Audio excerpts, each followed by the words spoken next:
In today's video, I am going to teach you how to block Twitter website on Google Chrome, step-by-step guide. Start by opening Google Chrome on your computer. Once Chrome is open, go to the Chrome Web Store. This is where you can find browser extensions that add extra features to Chrome. After the Chrome Web Store loads, go to the Extensions section and use the search bar to look for Block Site. When you see the Block Site extension in the search results, open it and choose the option to add it to Chrome.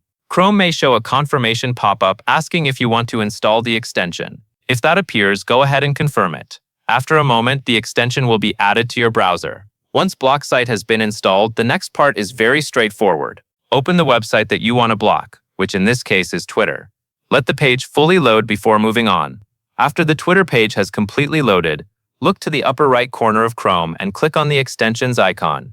This will open the list of installed extensions. Find Block Site in that list and click on it. When the Block Site menu opens, choose the option that says Block Current Site. As soon as you do that, Twitter will be added to your blocked websites list. From that point on, Chrome will prevent access to the site through the Block Site extension. That covers everything you need to know.